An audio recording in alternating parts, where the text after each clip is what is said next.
امروزه کمتر کسی هست که رونالدو رو نشناسه. به گفته رونالدو، حرفی که معلمش به اون گفته بود این بود که تو هیچ وقت نمیتونی از فوتبال پول در بیاری و اونو تحقیرش کرد. حالا اون به یکی از میلیاردرهای ورزشکار تبدیل شده. اونم بعد از دوران سختی که تو گذشته‌اش داشته.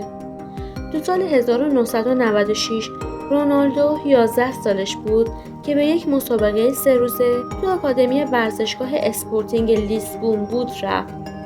اون در همونجا قدرت خودش رو نشون داد و چشم مدیران لیسبون رو گرفت و اونا یک بازیکن با آینده درخشان رو دیدن. اما بعد از اون سخت‌ترین امتحان این پسر بچه پرتغالی شروع شد و اونم امتحان قدرت و استقامت بود. یکی از سخت‌ترین چیزا تو زندگی رونالدو آکادمی لیسبون بود. علاوه بر اینکه از خانواده‌اش دور بود و در اونجا هیچ کس اونو نمی‌فهمید. رونالدو در جزیره‌ای به دنیا آمده بود که لهجه‌ای به خصوص خودشو داشت. وقتی هم که رونالدو در آکادمی با بقیه حرف می‌زد، هیچ کس متوجه نمی‌شد که اون چی میگه و مدرسه‌اش اونو به خاطر لهجه‌اش مسخره و تحقیر می‌کردن.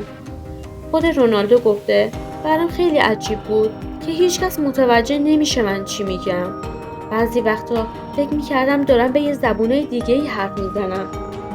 وقتی حرف زدنم تموم میشد همه اذیتم میکردن و به هم میخندیدن و من احساس میکردم یه آدم مسخره‌ام و به خاطر اینکه خجالت میکشیدم گریه میکردم و به مادرم زنگ میزدم و بهش میگفتم که بیاد و منو به خونه برگردونه.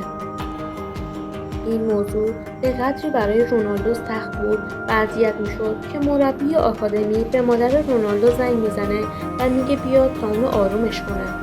بعد از این موضوع رونالدو خودش رو جمع جور میکنه.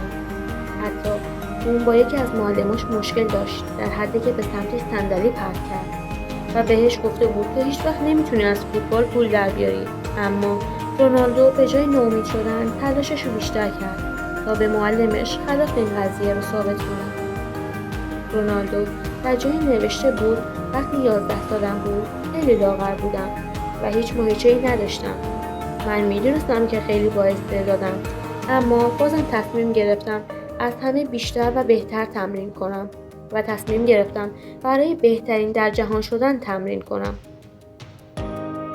رونالدو خیلی فکرهای بزرگی میکرد اما بازم مشکلات اونو رها نکردن و در سن 15 سالگی باعث شد که یک عمل قلب باز کنه و این امکان وجود داشت که اون هیچ وقت نتونه به فوتبال برگرده.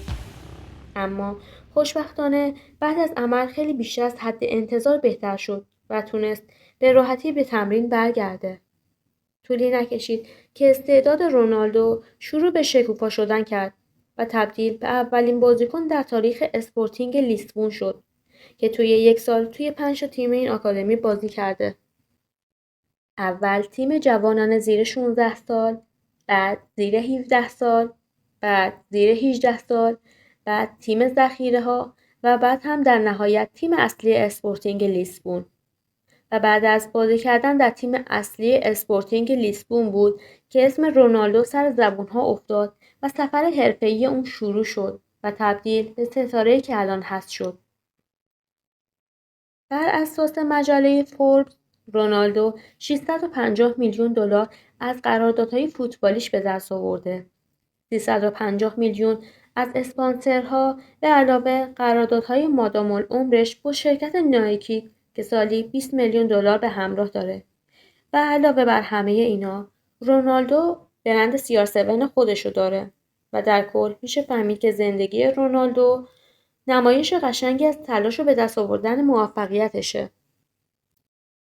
هواپیماهای شخصی، قایق‌های تفریحی، خونه‌های قیمتی در جاهای مختلف دنیا و از همه مهمتر یک خانواده خوب که با اومدن جورجینای زیبا در کنارش تبدیل به یک خانواده خوب و خوشحال شده و فکر کنم رونالدو توی دلش از اون معلم تشکرم میکنه که بهش اون حرفو زد و بهش انگیزه داد تا امروز تبدیل به ستاره‌ای که هست بشه.